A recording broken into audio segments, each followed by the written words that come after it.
ఆంధ్రప్రదేశ్ ప్రజానీకానికి నమస్కారములు తెలియజేసుకుంటూ ఈరోజు డాక్టర్ నందమూరి తారక రామారావు గారు విఖ్యాత నట సార్వభౌముడు, నవరస నట సార్వభౌముడు, మరణం లేని మహానీయుడు, ఏ పాత్రనైనా అవలీలగా అధిరోహించేవాడు, రాముడిగా, కృష్ణుడిగా, దైవ స్వరూపంగా, అర్జునుడిగా, కర్ణుడుగా, దుర్యోధనుడిగా ఏ పాత్రనైనా కూడా అవలీలగా అధిరోహించే మహానీయుడు, భాష మీద పట్టుత్వమున్నటువంటి వ్యక్తి, పంచ డైలాగులతో తెలుగు భాషనే కకావికలం చేసినటువంటి మహనీయుడు నందమూరి తారక రామారావు గారు. తెలుగు భాషని, తెలుగు ఖ్యాతిని దశ దిశలుగా వ్యాపింపజేసి సినీ జీవితంలోనే తిరుగులేని మహారాజుగా ఉన్నటువంటి వ్యక్తి. ఆయన అనతి కాలంలోనే రాజకీయ రంగ ప్రవేశం చేసి తిరుగులేనటువంటి మెజారిటీ సాధించి తెలుగు ఖ్యాతిని దశ దశలుగా వ్యాపింపజేసినటువంటి స్వర్గీయ నందమూరి తారక రామారావు గారు 28వ వర్ధంతి జరుపుకున్నప్పటికీ ఆయన ప్రజల గుండెల్లో నిలువెత్తు దేవుడై, భగవంతుడై ఉన్నాడు. ఆయన మరణం లేనటువంటి వ్యక్తి ఎవరైనా ఉన్నారంటే డాక్టర్ నందమూరి తారక రామారావు గారు. వారికి ఈ సందర్భంగా శిరస్సు వంచి వాళ్ళకి నివాళులు అర్పిస్తూ ఉన్నాను.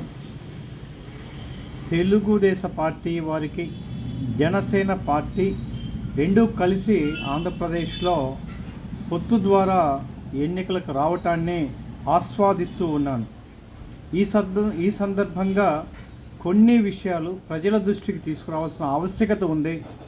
అలానే తెలుగుదేశం క్యాడర్ బాగా కృషి చేయవలసిన ఆవశ్యకత ఉంది. ఆత్మవిశ్వాసంతో పనిచేయవలసిన ఆవశ్యకత ఎంతైనా ఉంది.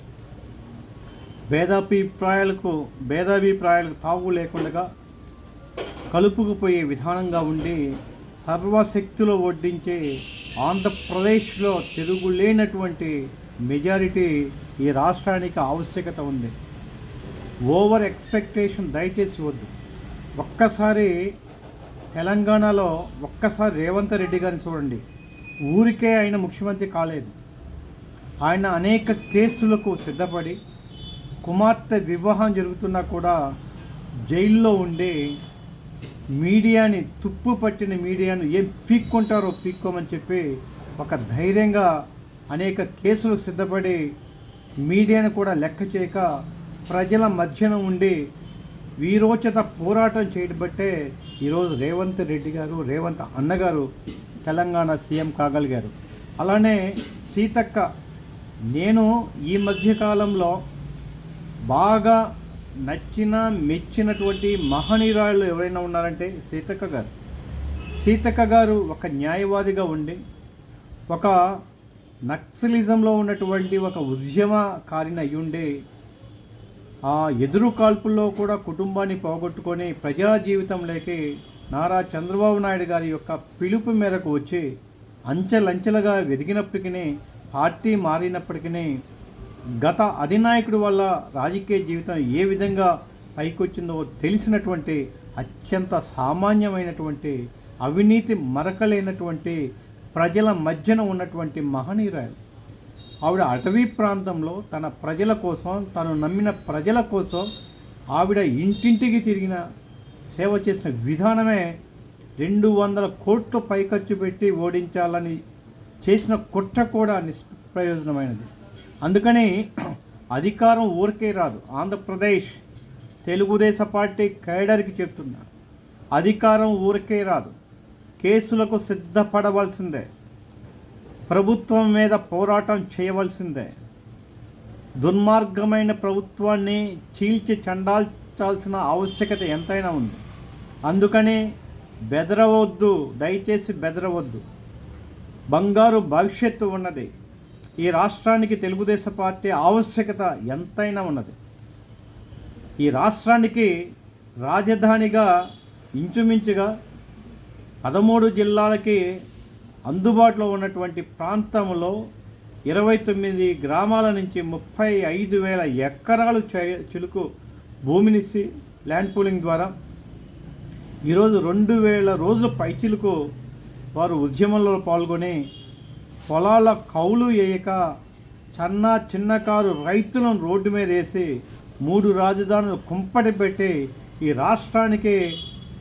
రాష్ట్రానికి రాజధాని లేనటువంటి ఒక సైకో పాలన మీద పోరాటం చేస్తున్నారు అమరావతి రైతులను.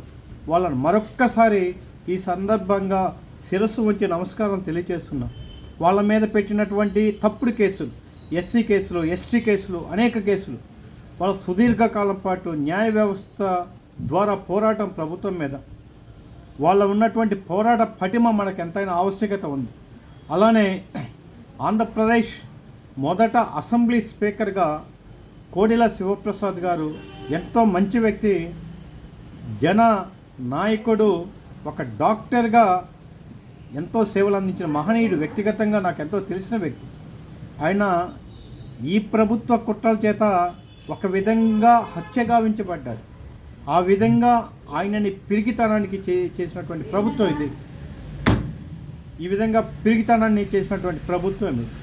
అలానే తెలుగుదేశం క్యాడర్ లేకుండా ఈవెన్ చంద్రబాబు నాయుడు గారి మీద కూడా తప్పుడు కేసుల పరంపరగా వేసుకుని క్యాడర్ని తీయటం ద్వారా, ఇక్కడ ఒక మీడియాని పెట్టుకొని విష ప్రసారం చేయటం ద్వారా ఆంధ్రప్రదేశ్ అభివృద్ధిని అధోగతి పాలు చేసింది. ఇక్కడ తెలుగుదేశంలో చాలామంది మీద తప్పుడు కేసులు పెట్టి చాలా ఇబ్బంది పెట్టారు. అధినాయకుడి మీద కేసులు పెట్టి ఈ ఎన్నికల సమయంలో ఎలానైనా లోపల ఉంచాలని చెప్పి వాలంటీర్ వ్యవస్థను పెట్టి దొంగ ఓట్లు నమోదు చేసి మరో కొన్ని సంవత్సరాల పాటు రాజ్యాధికారం చేయాలని కుట్ర నుంచి మనం ఈ రాష్ట్రాన్ని కాపాడాలి. ఒక విధంగా డ్వాక్రా మహిళలు, ఒక విధంగా టీచర్స్ ఈరోజు న్యాయ వ్యవస్థను కూడా ప్రభావితం చేస్తున్నారు. న్యాయ వ్యవస్థ మీద కూడా స్వేచ్ఛగా తీర్పులు చెప్పే అవకాశం లేకుండా ఇండిపెండెంట్ జ్యుడిషియరీ వ్యవస్థ మీద కూడా ఇబ్బంది పెడుతున్న మాట వాస్తవం. ఈరోజు ఆంధ్రప్రదేశ్లో భవిష్యత్తులో ప్రజల యొక్క భూములు కొట్టేయడానికి, కొల్లగొట్టడానికి AP Andhra Pradesh land titling act అని ఒక దుర్మార్గమైన చట్టాన్ని తీసుకురావటం జరిగింది. భవిష్యత్తులో ఈ చట్టం ద్వారా ప్రజల భూములను గద్దల్లాగా తనుకుపోయే అవకాశం ఉంది. ఇది ఒక దుర్మార్గమైన చట్టం. ఈ చట్టం అనేది కోర్టు జ్యూరిస్డిక్షన్ లేకుండా చేయటం ద్వారా తనకు అనువైనటువంటి, తనకు ఉపయోగపడేటటువంటి వ్యక్తిని రెవెన్యూ డిపార్ట్మెంట్లో అధికారిగా ఉంచడం ద్వారా ప్రజల యొక్క భూములను తన్నుకుపోయే అవకాశం ఉంది అని ఆంధ్ర ప్రజానీకానికి నేను తెలియజేస్తున్నాను. ఈ విధంగా ఆంధ్రప్రదేశ్లో ఏ విధమైనటువంటి ప్రాజెక్టులు కానీ, నదులు కానీ, నిధులు కానీ లేకుండా దుర్మార్గమైన పాలన చేయడం జరిగింది. మీకు చూసినట్లయితే 2022 సంవత్సరానికి కేంద్ర ప్రభుత్వం నుంచి 2 మెడికల్ కాలేజీలు వచ్చినా కూడా ఆంధ్రప్రదేశ్లో సౌకర్యాలు లేకపోవడం వల్ల మనకు మెడికల్ కాలేజీలు వెళ్ళిపోవడం జరిగింది. అలానే 2022-23 సంవత్సరానికి ఇంచుమించుగా కేంద్ర ప్రభుత్వ పథకాల నుంచి 10,500 కోట్ల పైచిలకు నిధులు వివిధ పథకాల రూపేణా వచ్చినా కూడా ఖర్చు పెట్టలేని అచేతన ప్రభుత్వంగా ఉంది. పోలవరం ప్రాజెక్టు ఇంచుమించుగా 80% పూర్తి కాబడినటువంటి పోలవరం ప్రాజెక్టును ఈరోజు పాడు చేయడం జరిగింది. ఇంచుమించుగా 29 గ్రామాల నుంచి 35,000 ఎకరాల పైచిలకు ఇచ్చి కొన్ని లక్షల కోట్ల రూపాయలు ప్రజాధనంతో ప్రభుత్వము, గొప్ప ప్రభుత్వం ఉండవలసినటువంటి ఆంధ్రప్రదేశ్ను ఈరోజు ఎడారిగా మార్చారు. ఇది క్షమించరానటువంటిది. నాకు తెలిసి కొన్ని లక్షల కోట్ల రూపాయలు రైతు యొక్క భాగస్వామ్యంతో అమరావతి నిర్మాణంతో ఒక బలమైనటువంటి ప్రభుత్వము, ఆస్తులు కలిగి ఉండే ప్రభుత్వాన్ని నాశనం చేసినటువంటి ఇది దుర్మార్గమైన ప్రభుత్వం.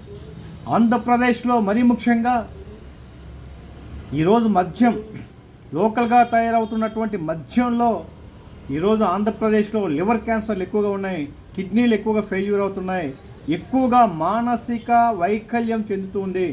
ఇప్పుడు తాగే ముందు కనుక తాగుతున్నటువంటి వ్యక్తులు రాబోయే 10 ఏళ్లలో ఎక్కువ మంది మరణించే అవకాశాలు ఉన్నాయి. ఇలాంటి దుర్మార్గమైనటువంటి పాలన చేస్తూ ఉన్నారు. ఇసుకను అక్రమంగా రవాణా చేస్తున్నారు. ఇసుక, కృష్ణా నది ఇసుక, పెన్నా నది ఇసుక, తుంగభద్ర నది ఇసుక, గోదావరి ఇసుక లూటీ చేస్తూ ఉన్నారు. తిరుపతి కొండలైతే దారుణాతి దారుణంగా చేస్తూ ఉన్నారు. తిరుపతిలో ఉన్నటువంటి అడవులను నరికేస్తూ ఉన్నారు. తిరుపతిలో ఉన్నటువంటి చందన చెట్లు కూడా దోపిడీ చేస్తున్నారు. అందుకే తిరుమల కొండల్లో ఉండవలసినవి, తిరుమల అడవుల్లో ఉండవలసినటువంటి జంతువులు ఈరోజు మానవ క్షేత్రంలోకి రావటం జరుగుతుంది. ఈరోజు తిరుపతిని నిలువు దోపిడీ చేస్తున్నటువంటి దుర్మార్గమైన ప్రభుత్వం. ఈ విధంగా ఎన్ని చెప్పినా కూడా ఆంధ్రప్రదేశ్లో ఒక అప్పులు, విపరీతమైనటువంటి అప్పులు, 17 మంది ముఖ్యమంత్రులు చేయని అప్పు ఒక్క వ్యక్తి చేశాడు.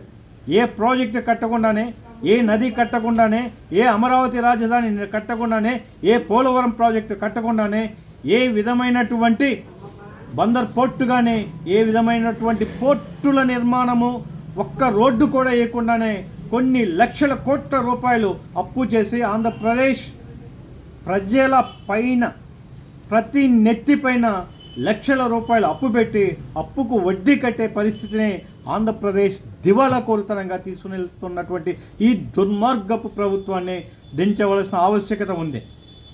ఈ ఆంధ్రప్రదేశ్ ప్రభుత్వంలో ఒక్కసారి చూడండి, ఆంధ్రప్రదేశ్ ప్రభుత్వంలో ఐటీ ప్రాజెక్టులో చివరిగా ఉంది. ఆంధ్రప్రదేశ్ ప్రభుత్వం అవినీతిలో మొదటగా ఉంది. ఆంధ్రప్రదేశ్ ప్రభుత్వము కనీసం 4 ఇళ్ళు కూడా కట్టనటువంటి దిగజారుడు ముఖ్యమంత్రి, చరిత్రలో ఉన్నటువంటి ముఖ్యమంత్రి జగన్మోహన్ రెడ్డి గారు. అంతేకాదు ఆంధ్రప్రదేశ్లో జగన్మోహన్ రెడ్డి గారు అత్యధిక కోర్టు ధిక్కరణ కేసులో మొదటి స్థానంలో ఉన్నటువంటి వ్యక్తి. ఈయన డాక్టర్ బిఆర్ అంబేద్కర్ విగ్రహాలు కట్టడానికి అర్హుడు కాదు అని చెప్తున్నాను. డాక్టర్ అంబేద్కర్ ఆశయ సాధనాలను సమాధి చేసి విగ్రహాలను కట్టి ఆ మహానుభావుడిని అపవిత్రం చేశాడు. డాక్టర్ బిఆర్ అంబేద్కర్ విగ్రహం కట్టడానికి కానీ, అంబేద్కర్కి పూలదండ వేయటానికి కూడా అర్హుడు కాదు అని చెప్పి నేను భావిస్తున్నాను.